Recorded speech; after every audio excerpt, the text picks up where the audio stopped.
여러분은 살면서 AS를 받아보신 적이 있으실 겁니다. TV나 냉장고에 이상이 생길 때 집에 방문하여 수리를 해주시는 분들, 자동차에 이상이 생겨서 정비소에 가져가면 엔진 소리만 듣고도 뭐가 잘못되는지 파악하여 바로 문제를 해결해 주시는 분들을 보면 정말 놀랍습니다. 그러나 더 놀라운 사실은 이렇게 남들이 가지고 있지 않은 기술, 10명 중 1명 미만의 사람들만 보유하고 있는 이러한 기술을 소유한 사람들이 그들이 가진 능력에 비해 얼마나 적은 돈을 벌고 있는지 보면 안타까울 때가 많습니다. 제가 전에 올린 동영상을 보신 분들은 아시겠지만 한 가지 기술에 다른 한 가지 기술을 추가하면 수입을 크게 늘릴 수 있는 방법을 설명드렸습니다.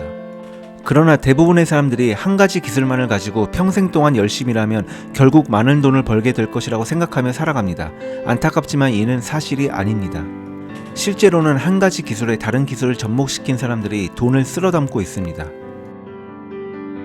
조금만 노력하면 누구나 맥도날드보다 맛있는 햄버거를 만들 수 있습니다. 그러나 맥도날드는 여러분보다 더 많은 돈을 벌고 있습니다. 왜냐하면 맥도날드는 탁월한 사업 시스템을 갖추고 있기 때문입니다.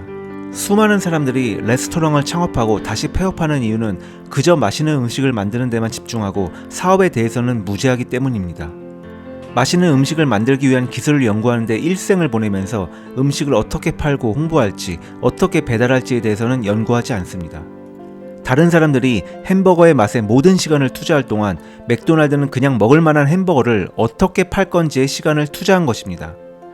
또 다른 예를 들어보면 기업의 오너가 자녀들에게 회사를 물려주기로 결정한다면 한 부서에서 전문가가 되도록 하지 않습니다.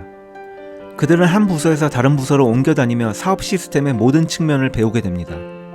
오너들은 자녀들을 어린 시절부터 이런 식으로 훈련시킵니다. 이렇게 함으로써 아이들은 사업 운영에 대한 전반적인 지식을 쌓고 다양한 부서들이 어떻게 서로 연관되어 있는지 배우게 되는 겁니다. 여러분이 현재 다니는 직장의 사장을 한번 생각해 보세요.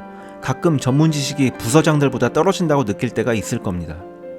그러나 실제로 사장은 본인이 시간을 투자하여 전문가가 되는 것보다 전문가를 고용하는 것이 수많은 시간을 절약할 수 있고 더 큰 보상을 회사에 안겨다 주는 것을 정확히 인지하고 있는 겁니다. 저희 부모님 세대에서는 회사를 여기저기 옮겨 다니는 것이 바람직하지 않은 일로 여겨졌습니다.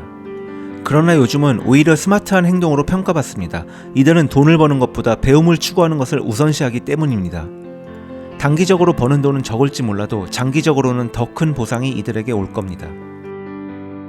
부자가 되길 원한다면 한 분야의 전문가가 아니라 다방면에 능통한 사람이 되어야 합니다. 많은 학생들이 너무 오래 학교를 다니며 전문화되고 있습니다. 전문화된다는 것이 나쁜 것은 아닙니다. 다만 궁극적으로 추구하는 목적이 무엇인지 자신에게 질문해야 합니다. 법률이나 회계학, 영업, 마케팅 같은 한 가지 분야의 전문가가 된다면 보수를 받고 일하는 법은 알지만 사업을 구축하고 돈을 버는 방법은 모르게 됩니다. 리더십, 상품, 시스템, 영업 마케팅, 현금 흐름, 이 5가지는 성공적인 사업 구축에 반드시 필요한 요소입니다. 변호사끼리 모여서 만든 법률사무소, 엔지니어끼리 모여서 만든 인터넷 회사 등 소규모 창업이 실패한 사례는 이들 전부 똑똑한 전문가이지만 다른 요소가 부족하기 때문입니다. 여러분은 여러분의 궁극적인 목적이 무엇인지 끊임없이 자신에게 질문을 하셔야 합니다. 사회 구성원이 되어 봉사를 하는 것이 궁극적인 목적인지 부자가 되는 것이 목적인지 말이죠.